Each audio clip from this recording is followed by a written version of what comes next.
Once upon a time, there was a forest of many creatures and a ruler. She was a queen spirit. She had sworn to protect the kingdom no matter what. One day, the forest was under attack by a lone dragon. The brave queen spirit went out and fought him. As they fought, the dragon attacked the queen, blinding her eye and damaging her wing. Despite her injuries, she defeated the evil dragon and banished him back to the Dragonite Mountains. Since then, the dragon had never returned. Unfortunately, the queen lost all sight in her eye and can no longer use her wing. Despite all these setbacks, the queen spirit still rules proud and strong to this day. Wow, no matter how many times I read this story, I still can't believe that a dragon still exists. Andy, the young creative elf, thought. Didn't they go extinct hundreds of years ago? And yet one still manages to live on to this day. Andy then got an idea. I know no one is allowed to go up the mountains, but no one didn't say we can't explore around them. Andy packed his satchel full of plants and supplies, and grabbed his quiver and his bow, and left his home. The curious elf walked through the thick forest for a few hours until he saw it. The Dragonite Mountains. Andy was nervous. He could get in big trouble with the queen if he was spotted there.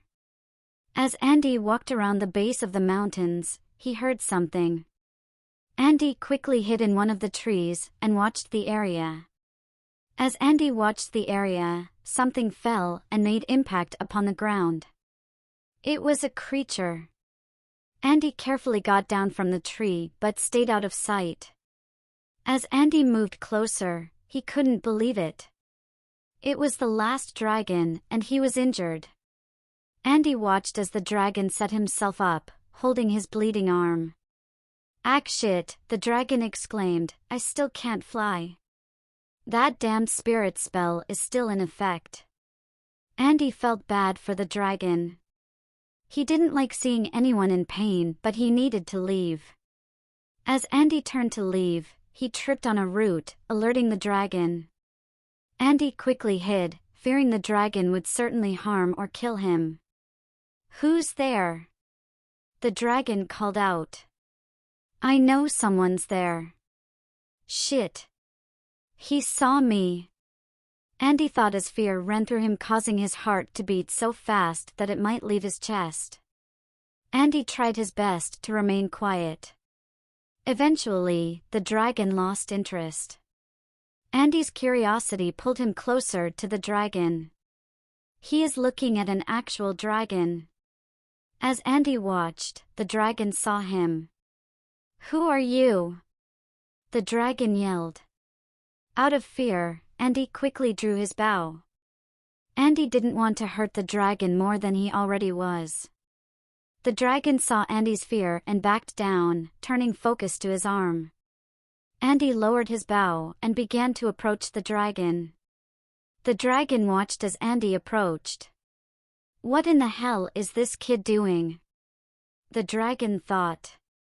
Andy looked at him. The dragon seemed docile for now. "Your arm. Is it all right?" Andy asked. "Does it look all right to you?" the dragon shouted in pain and frustration. Andy drew his bow in fear. The dragon noticed this. The kid only draws his weapon in fear. He might not be one of that spirit's guards. The dragon noted to himself. When the dragon calmed down, Andy lowered his bow. "Do you need help?" Andy asked. The dragon thought for a moment. "Why?" he asked the elf. "I can help. I have some plants that can help your injuries," Andy informed the dragon. "Fine." The dragon wearily accepted Andy's help. As Andy tried to heal the dragon's injuries, he introduced himself. "I'm Andy." The dragon looked at him. "You don't have to tell me your name if you don't want to." As Andy continued to heal the injured, the dragon spoke. "Peter." Andy looked at him. My name is Peter. Andy smiled. It's nice to meet you, Peter. If you mind telling me, why'd you fall? I thought dragons could fly. Peter looked at Andy. Weakened kid, it's just that damn spirit used a spell that basically clipped my wings so my wings can't keep me in the air. Andy thought for a second. But that wasn't in the story. Peter was confused. What story? The Queen Spirit has a story about her defeating the last dragon, Andy explained. Peter was skeptical. What all happened in this so-called story? Well, Andy started. The last dragon attacked a part of the forest, so she goes to stop him. During the fight, the Queen Spirit gets injured but still managed to banish the dragon to the mountains. It's wrong, Peter told Andy. What do you mean, Peter? Andy asked Peter. I never attacked the forest. I was just flying over the forest and she attacked me. I never harmed anyone. When I supposedly attacked her, I was defending myself. Hell, I was scared because she had almost killed me. Andy couldn't believe what he was hearing. The Queen Spirit was the one who attacked him, and when he tried to protect himself, she almost killed him. The Queen Spirit almost killed the last dragon alive. Geez, what am I saying? You're probably thinking I'm lying, being a subject of hers. Andy looked at him. Peter, I can tell you're not lying. I know when someone is. That's why I came here.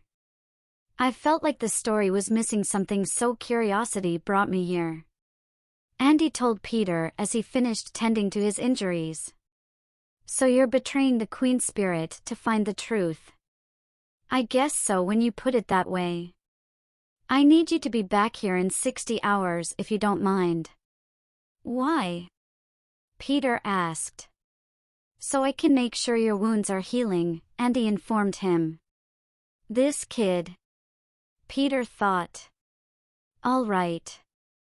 Andy smiled. Bye, Peter, and be careful. Don't get hurt or I'm gonna have to bring more supplies. I'll try, but no guarantees. Bye, kid. Peter said as Andy took off into the forest.